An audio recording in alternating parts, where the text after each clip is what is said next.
Good evening.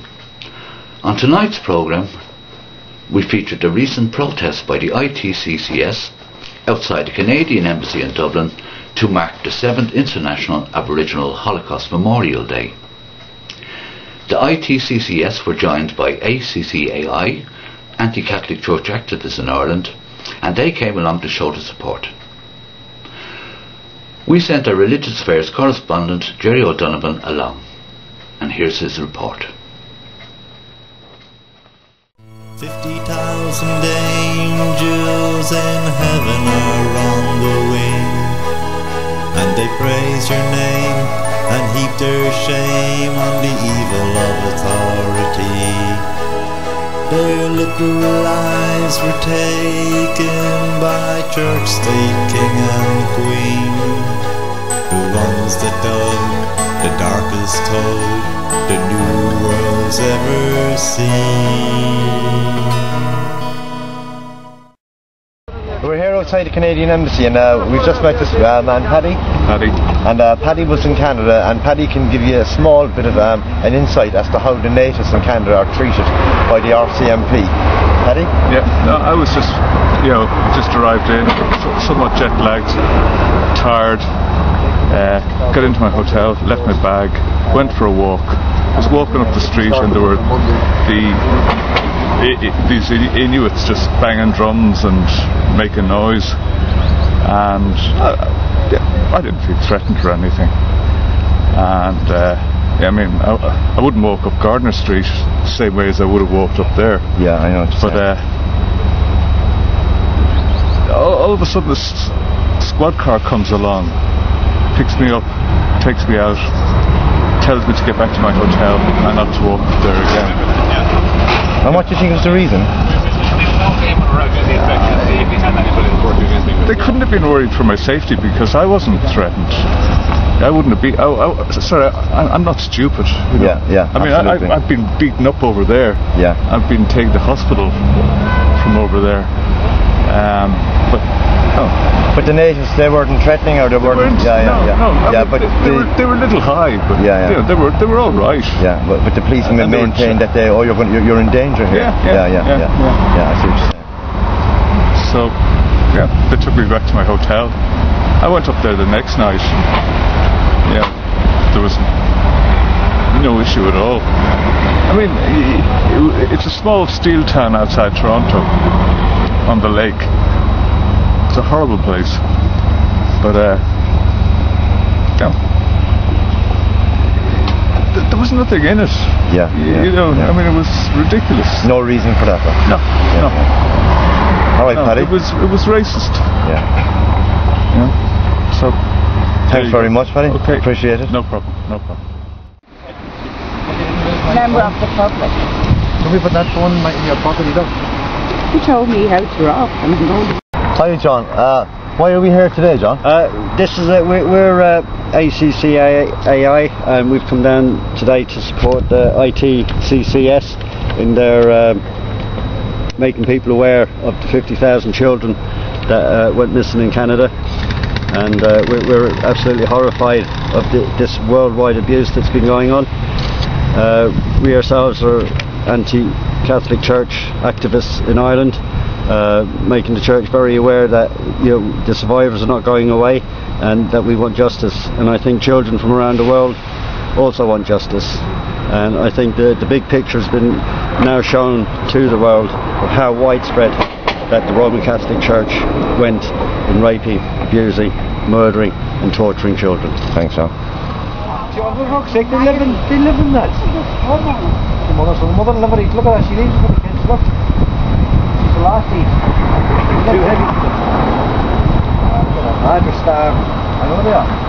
Look at the way she leaves her Poor little babies.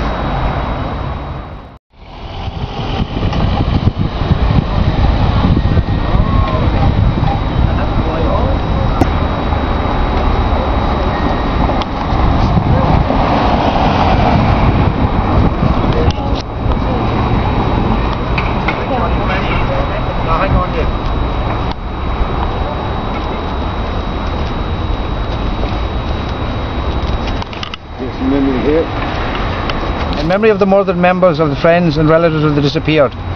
William Coombs died February 26, 2011 at Vancouver General Hospital after his life support was unplugged after less than 48 hours. Johnny Bingo Dawson died December the 9th, 2009 after being viciously beaten by 3 Vancouver policemen. Chief Louis Daniels died March 2010 suddenly in a Winnipeg hospital just prior to his giving testimony at a human rights forum in Rome. Cause of death is unknown. Philippa Ryan died April 2010 suddenly in a Vancouver hospital after leading a peaceful occupation of Holy Rosary Catholic Church. Cause of death is disputed. Harriet Nahani died February 2007 of pneumonia after being forcibly confined to an unheated jail cell, Surrey.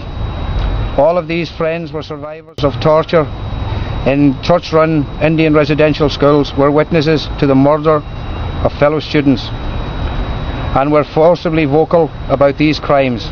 They were all active members of the FRD and took part in protests against the Roman Catholic, Anglican and United Church of Canada for their complicity in the death of more than 50,000 children. Who will be next? How long will these churches get away with mass murder? Honour these heroes by boycotting these churches and by helping us enforce the eviction order banning these churches from Squamish Nation territory in Vancouver. Siam Capilano's Supreme Court order of March the 4th, 2008. Follow the international tribunal that is seeking to prosecute the Pope and other church leaders for genocide at www.itccs.org.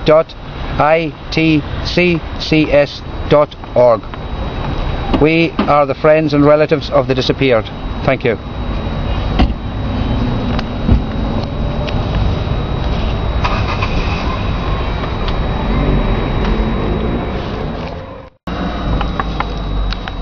To the representatives of the Government of Canada in Ireland, delivered on April 15, 2011, on the 7th International Aboriginal Holocaust Memorial Day.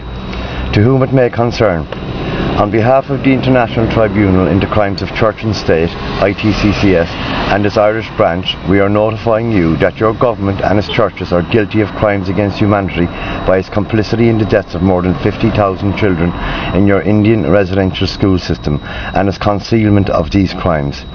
Accordingly, on March 24th, Canadian Prime Minister Stephen Harper was issued a public summons in Ottawa to appear before our ITCCS tribunal on September the 15th in London, England, to answer these charges.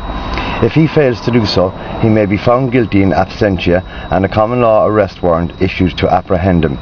This will notify you that we have been asked by 4 Indigenous nations in Canada to declare your property as being part of the illegal occupation of their land by the English Crown, and we have been authorised by these nations to issue eviction notices to you on their behalf. In the name of your victims, and specifically the Anishinaabe, Squamish, Mohawk and Haudenosaunee Indigenous nations, we order you to immediately vacate these premises or face ongoing civil disobedience and other protest actions. We will continue this campaign until you surrender the remains of the children who died under your authority in Indian residential schools in Canada and you vacate all Indigenous territory. Sincerely, Kevin Annett, Eagle Strong Voice, Agent for Hereditary Siam of the Squamish Nation, Capilano, and member of the Turtle Clan, Anishinaabe Nation, Canada. And Gerry O'Donovan, ITCCS Ireland, and Dave O'Brien, ITCCS Ireland. Thank you.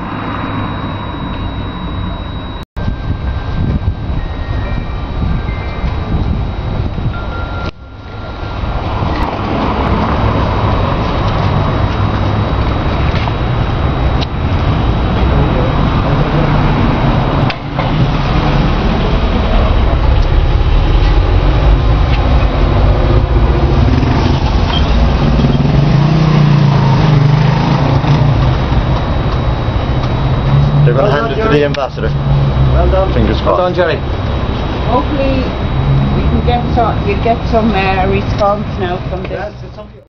50,000 angels in heaven are on the wing, and they praise your name and heap their shame on the evil of authority. Their little lives were taken by church, state, king and queen. The ones that dug the darkest hole the new world's ever seen. So there you have it. We have seen two activist groups uniting to show their solidarity with the struggle of the First Nation people of Turtle Island, also known as Canada. As a footnote to all of this, during the height of the Irish famine in 1847, the Choctaw First Nation people collected $710 to send to Ireland. This was all the more remarkable because only 16 years previously the First Nation people themselves had suffered the infamous Trail of Tears. That relief money ended up being distributed in County Mayo in the west of Ireland. County Mayo just happens to be the birthplace of the Irish Taoiseach Enda Kenny.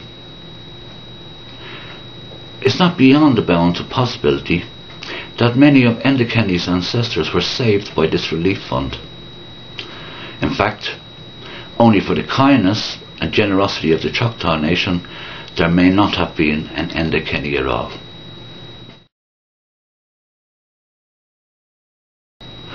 Perhaps Enda Kenny and his Irish government may now show some support and solidarity for the present day struggles of the First Nation people of Turtle Island. That has been our world today. Until the next time, good night.